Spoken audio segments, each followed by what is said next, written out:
Hey everyone, so it's time for wrapping up calculus. We want to look at L'Hopital's rule, and we know that in fact L'Hopital didn't invent this rule. L'Hopital is the first person to put it in a math textbook, but we don't know where where this French gentleman got it from. Please don't be one of those people um, who is upset by these spellings. We're just transliterating from French, so either of these is appropriate. I bring this up because a couple of years ago, there were a number of students, a lot actually, who were writing on their AP exam, "Hey, you idiots, you got a spelling mistake here." And no, College Board didn't have a spelling mistake, and so you should know that now. Okay, when do we get to use L'Hopital's rule? Well, this is for those indeterminate forms like 0 over 0 or infinity over infinity. It used to be that we could do this, and that would be fine. But College Board is moving strongly away from, if we see this, no, we're not going to give any credit, which to me is crazy. But that's okay. We can live with it and we can roll with it. So let's think about this. First, some bell work. The limit as x heads to -1 of 2x squared minus 2 over x plus 1. Please evaluate that limit.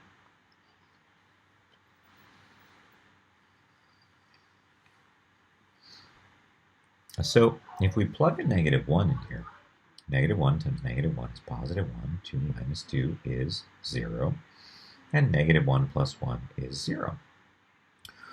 Minus 2. Okay, and so this creates that indeterminate form.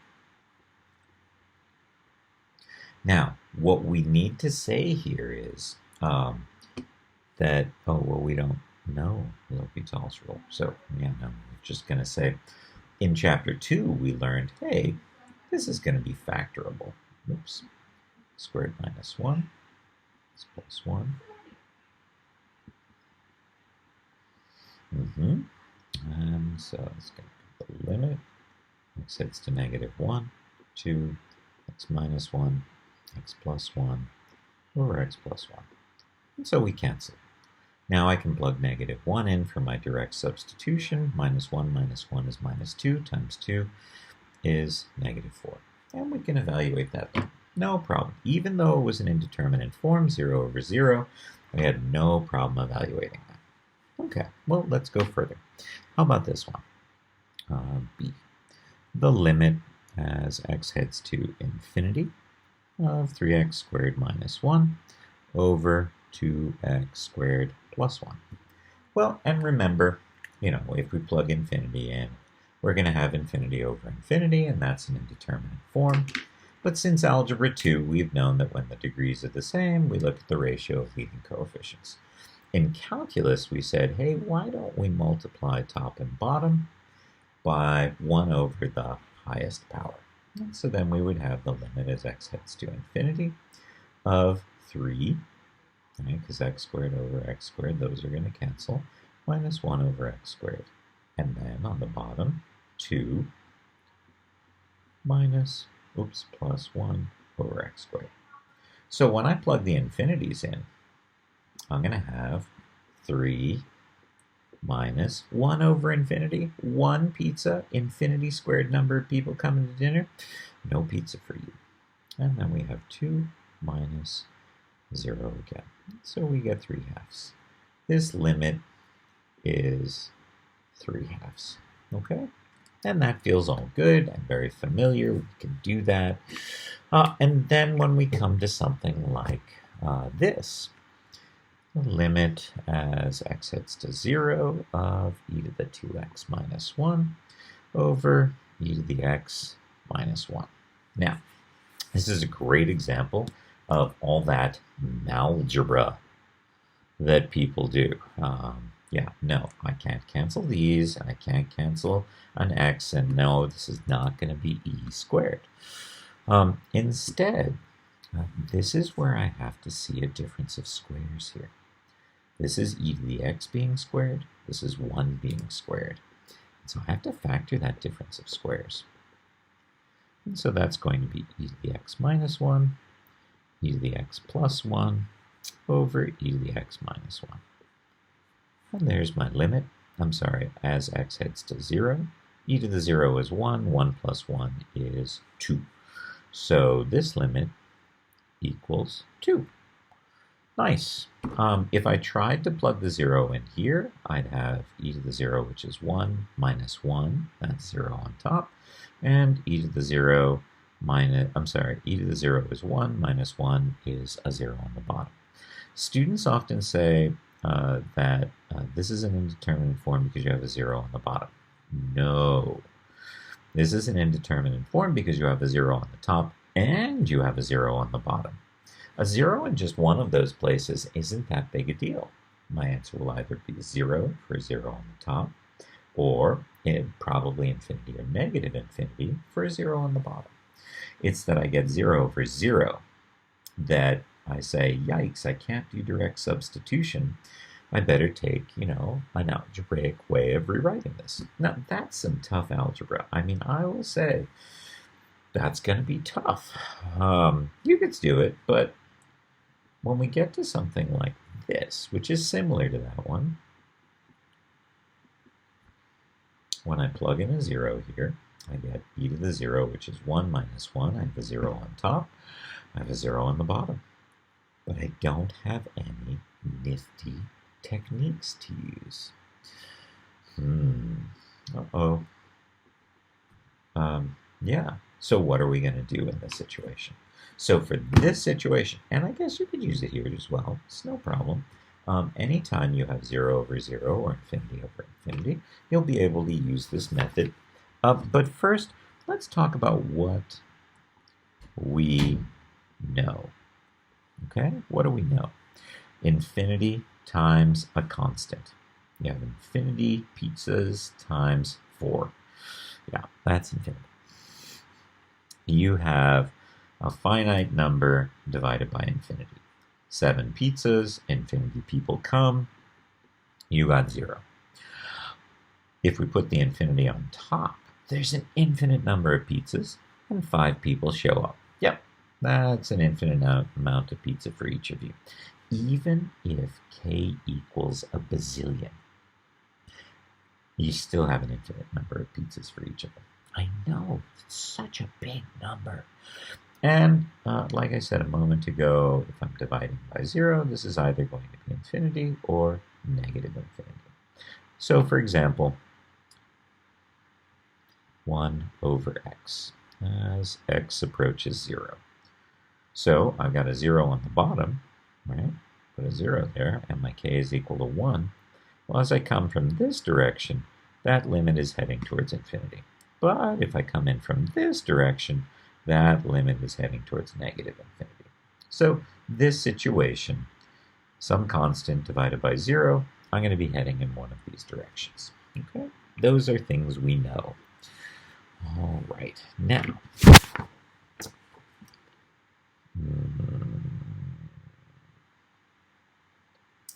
yeah, I think it's probably worth it. So let's take a look. X approaches 0 of x to the third over x. If I do direct substitution, that's awkward. I get 0 over 0. But if I take some time to simplify and plug my 0 in, I get 0 over 1 or 0. But if I start off instead with the limit as x approaches 0 of negative x over x to the third, well, again, if I do direct substitution, I get 0 over 0, so I'm a sad camper. But if I simplify this expression, I get negative 1 over x squared. Now when I plug my 0 in there, now I've got negative 1 over 0. Well, if I think about that graphically, my graph vertical asymptote at 0. And I get this, and I get this. Both ends heading down to negative infinity. So 0 over 0 could be 0. 0 over 0 could be negative infinity. If I had the limit as x heads to 0 of x over x to the third, again, I get 0 over 0 if I do direct substitution, but if I algebraically simplify this, I'm going to have 1 over x squared, and that looks like this. And both ends are heading towards infinity. But what if I have something like this? The limit as x heads to 0 of kx over x. Again, if I plug in my zeros, I get 0 over 0. But if I do some algebraic simplifying, I get k, right? Because those cancel. And so my answer is k, because there's no place to plug the 0 anymore. So look, 0 over 0 could be 0. 0 over 0 could be negative infinity. 0 over 0 could be positive infinity. 0 over 0 could be some constant, like 2/3 or negative 5. So we really need a method for understanding, well, what's it going to be? Clearly, it's situationally dependent. But tell me, how am I going to deal with this? Well, this is kind of exciting. I think it's kind of exciting in its sort of beautiful simplicity. And let's take a look. Here's what I'm talking about. I've got this function, f of x, and this is the point C. Okay, and I've got this function, g of x, and these don't have to be linear. I'm going to use them as linear because it'll make showing a little easier. And then both of these linear equations have an x-intercept of c. Good? Okay. So, if I consider the limit as x heads to c of f of x over g of x, well, as x heads to c, the y value at this point on this f graph is 0, and the y value on the g graph here is 0, and so I get that indeterminate form 0 over 0. So, what are we going to do? Well, I'd like to say that I know how to write the equation of that line. The equation of f of x is going to be, remember y equals mx plus b? Well, my m is f prime at c, right? Slope of f at c times times x plus b, okay?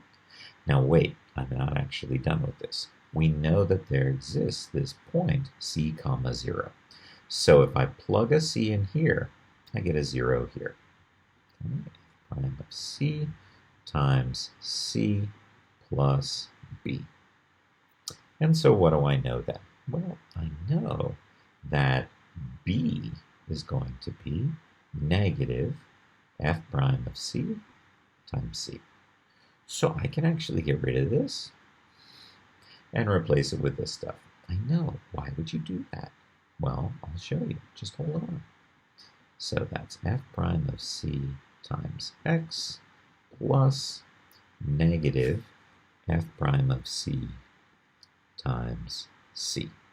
And positive, negative, we're just going to write a minus here. Okay, so, hey, isn't that interesting? They both have an f prime.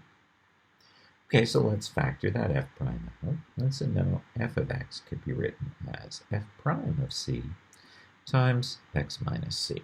Yeah? Okay. We could go through this exact same process for writing the equation of f of x with g of x. So g of x is going to end up being g prime of c over x minus c, or times x minus c. There we go. Well, what do you notice? Do you see it? Yeah, let's do it. So, this is what we're talking about, the limit as x approaches c of f over g. And according to our graph, the y value on f at c was 0, and the y value at c on g was equal to 0. And so we had this 0 over 0 situation, yeah? Okay, so then we want to, maybe rewrite by getting rid of f of x and replacing it with all this stuff. So this is going to be the limit as x approaches c of f prime of c times x minus c. And we're going to replace this with this thing here, g prime of c times x minus c. Oh, do you see what happens next? Doink, doink.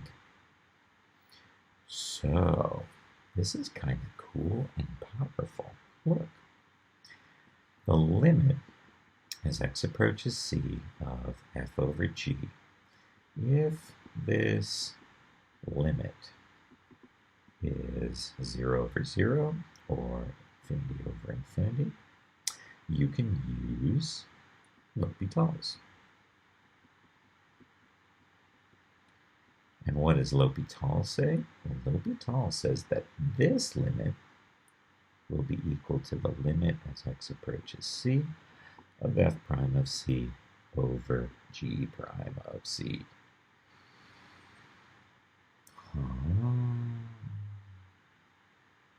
So if I can't figure it out by looking at the limits of the functions, I can look at the limit of the derivatives. Oh my goodness, really?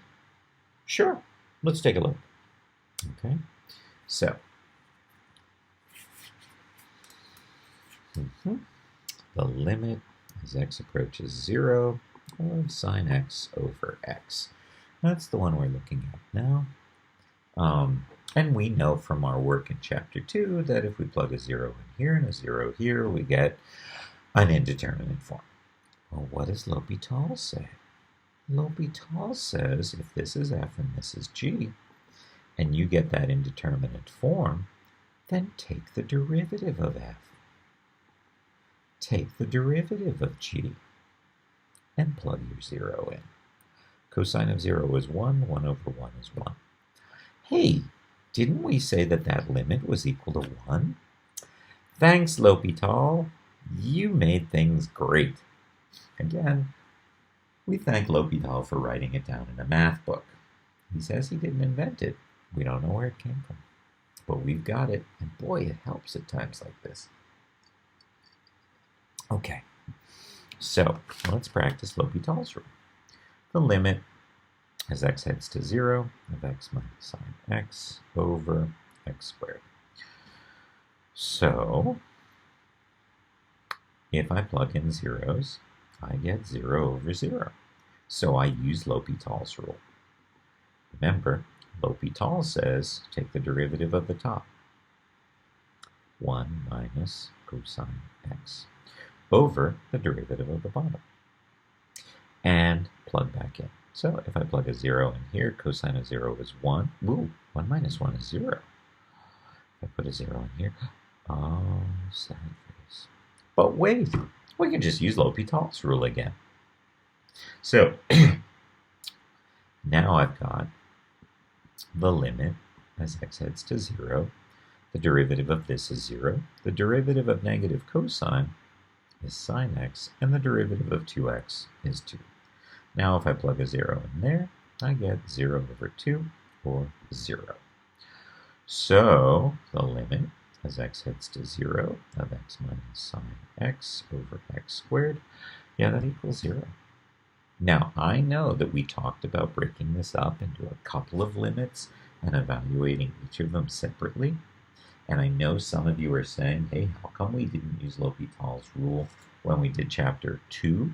And the answer to why we didn't use L'Hopital's rule in chapter 2 is in fact because we would need to know all our derivatives. And we didn't know all our derivatives until we were done with chapter 4. So we waited until now.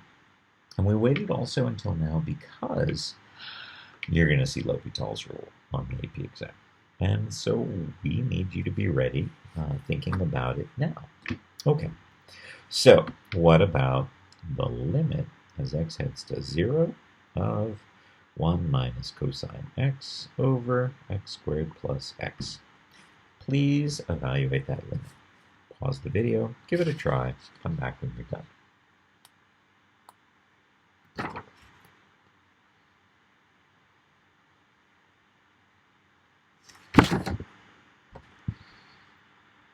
Hey, welcome back.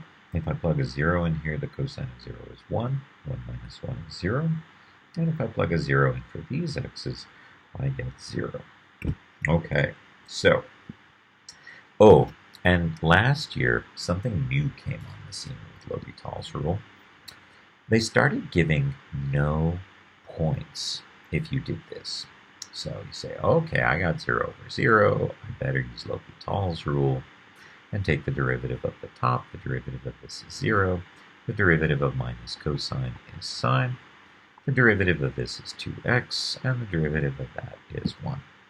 And so if I plug in my 0, I get sine of 0, which is 0. And here I get 0 plus 1. And so I know that this limit, as x approaches 0, of 1 minus cosine x over x squared plus x, yeah, that equals 0, because 0 pizzas divided by u. Yeah, you don't have any pizza. Well, this earned no points. Why not? Because on free response, what College Board now wants is this thing. So let me see if I can get it right for you. We're talking about the limit as x heads to some number of f over g. So if f of c equals g of c equals 0, right? So both of these, you're evaluating each function at that point, and each time you get 0, because that's going to make 0 over 0, right? So this is the situation. If then, and there's an and, sorry, and f prime of c and, that's actually a Russian D. No, really it is. G prime of c exist. So if this and this, then the limit as x approaches a of f over g will equal the limit as x approaches c of f prime over g prime. Right. These are the preconditions. And they have to be used.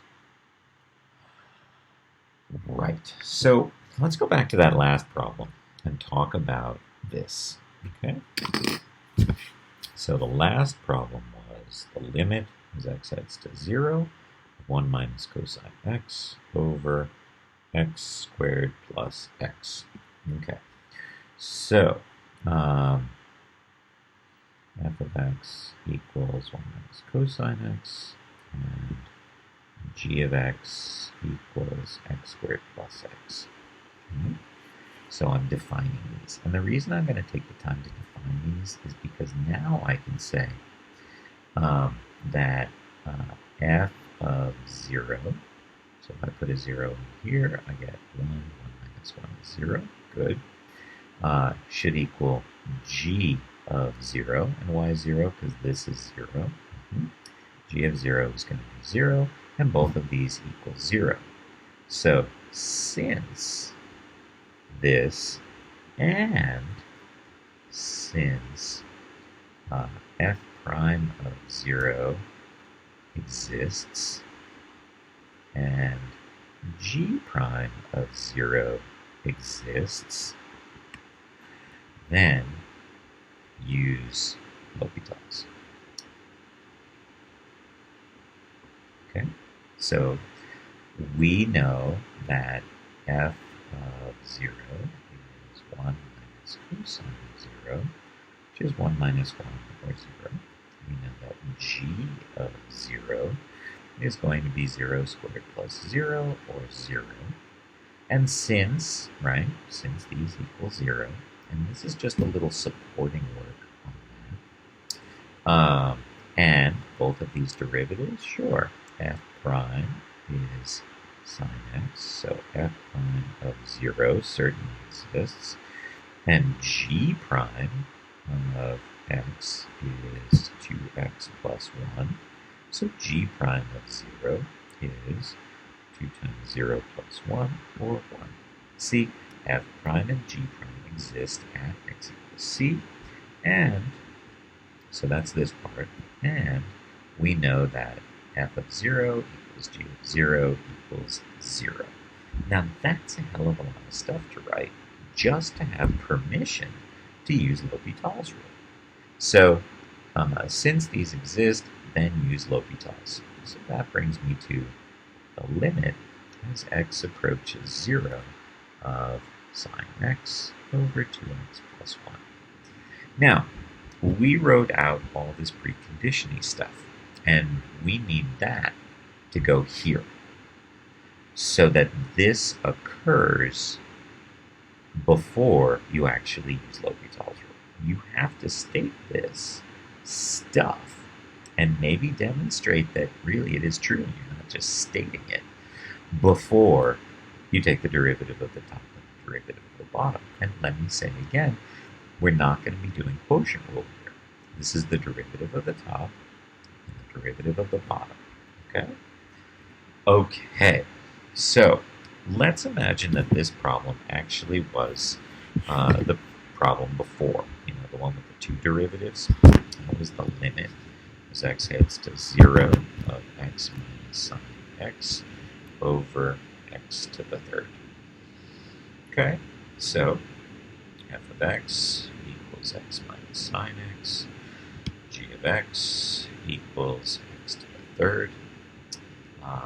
What about f of 0? It's going to be 0 minus 0. G of 0 is 0 to the third, or 0.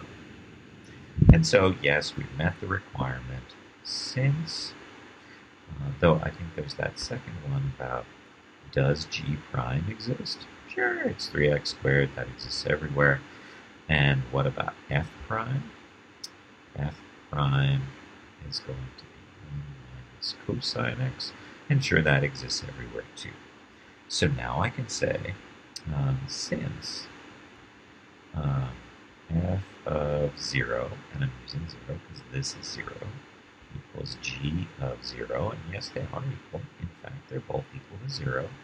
We need that explicit statement, and g prime and f prime exist at x equals 0. We can use L'Hopital's. Okay. And so with L'Hopital's, then I'm having the limit as x heads to 0 of 1 minus cosine x over 3x squared. But look, I plug in that 0, I get 1 minus 1 or 0, and then I plug in the 0, and I have 3 times 0 over 0, I have 0 over 0. And so now, I'm not going to write all of that again. I'm going to say, I don't really feel comfortable about what to say here. There's no way I'm writing that multiple times. So, I would say maybe something like since this is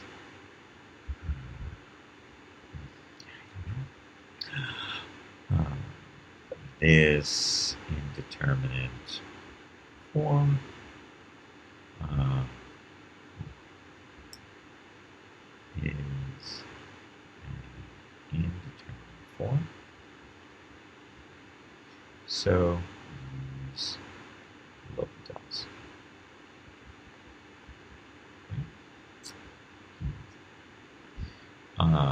And so when we use L'Hopital's the second time, we have the limit as x heads to 0 of, I believe that was positive,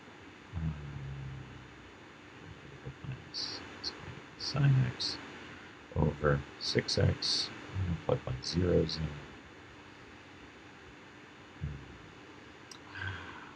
Look, I get 0 another indeterminate form, sad face. And so then we use L'Hopital's. So yeah, I don't need to write the preconditions every time. I have to write the preconditions once. And then just say, look, I have an indeterminate form, so I'm using L'Hopital's again. Because College Board really wants to know that you know the preconditions. Right. Okay. So, let's try a couple. Let's see how they go. I'd like you to do these.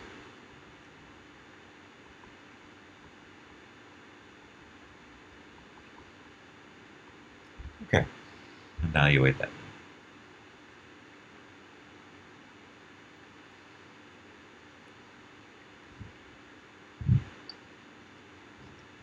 Hey, welcome back. So I think it's interesting that many of you right now, instead of doing the algebraic manipulation that we talked about, you're using L'Hopital's rule. That's pretty cool. In chapter 2, we did this. Sine 3x times the limit sets to 0, 1 over sine 5x. Because we were trying to create the situation where we had sine u over u, because the limit as u heads to 0 of sine u over u is 1, but also the limit as x heads to 0 of u over sine u is 1. So if we can get either of these situations to occur, we know that limit is equal to 1. Well, I've got a sine 3x, which means I need a 3x on the bottom. So I'm going to multiply top and bottom by 3x. So this is now going to be the limit as x heads to 0 of 3x times the limit as x heads to 0 of sine 3x. And I'm going to push this under that one. Times, and I need to do that here as well, multiply top and bottom by 5x. So now I've got the limit as x heads to 0 of 1 over 5x times the limit as x heads to 0 of 5x over sine 5x. Okay, I know this limit is 1, and I know that limit is 1. Ooh, these are kind of ooky. So let's actually rewrite this then as the limit as x heads to 0 of 3x times 1 over 5x times the limit as x heads to 0 of sine 3x over 3x times the limit as x heads to 0 of 5x over sine 5x. Great. Now, see how you can cancel those? So we're left with 3/5 times 1 times 1, or 3/5. That's how we did this in chapter 2. But now we know L'Hopital's rule. So let's say that f is sine 3x, and f of 0 is sine of 0 over 0. We know that g is sine of 5x, and so g of 0 is sine of 0 or 0. Since f of 0 equals g of 0 equals 0, and f prime of x equals cosine 3x times 3, f prime of 0 exists, and g prime is 5 cosine 5x, and g prime of 0 exists. Since all of this stuff use L'Hopital's.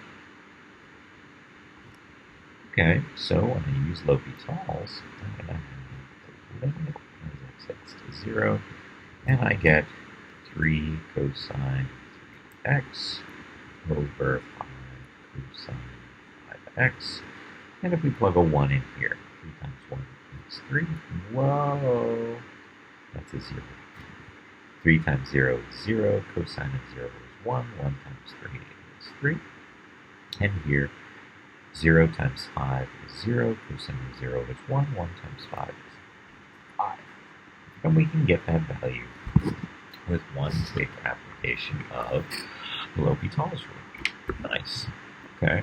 So, what if we have something like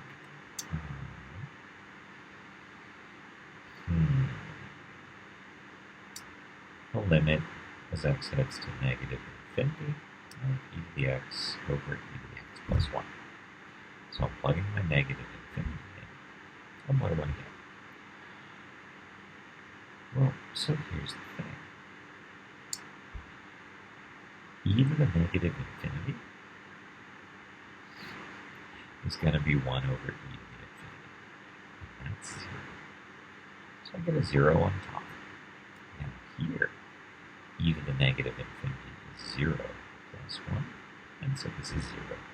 Direct substitution worked. What if instead of direct substitution, here's L'Hopital's rule? Okay, so does this function equal this function as x heads to negative infinity? No. Tell me. One of them equals 0, the other one equals 1. L'Hopital's rule doesn't apply here. But students will still use L'Hopital's rule here. So imagine we wrote out the preconditions, and for some reason you forgot the preconditions. And so you just said, hey, I'm going to use L'Hopital's. Okay, so now we're going to have the limit as x heads to negative infinity of the derivative of this, and the derivative of this, and the derivative of that. And so now I get e to the x over e to the x. And so I can say that's the limit as x heads to negative infinity of 1, which is 1. Yeah, no. Guess what? You can't always use L'Hopital's. Okay? Only for use with 0 over 0 or infinity over infinity. Okay? So you really need to check. Okay? And a 0 on top isn't sufficient. A 0 on the bottom isn't sufficient. You need to have 0 over 0. You need to have infinity over infinity. If you have 0 over 1, that's a number. No L'Hopital's. Using L'Hopital's generates the wrong answer. Right. So, don't. Okay. How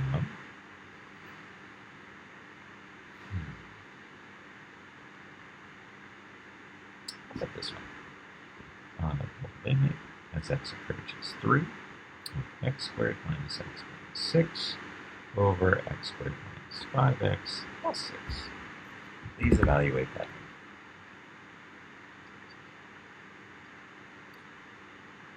Okay, I'm interested to know how many of you jumped to L'Hopital's rule. How many of you said this?